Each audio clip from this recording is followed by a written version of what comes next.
FedEx erezimasika vakatisiya ndovaita kuti tiungane kuri kuda kwenyu imi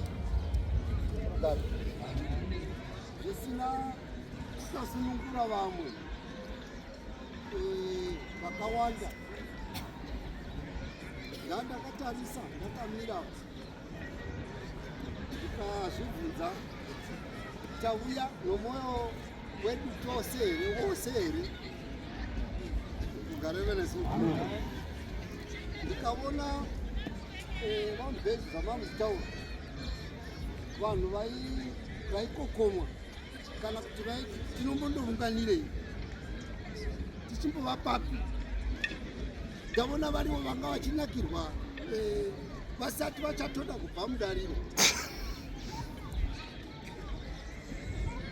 Kugareve nesu tikati ndaprofita hangu kuti wene manakirirwa enyawa amaita ndizvo here zvamamusingadi. Chimboimbai igotaura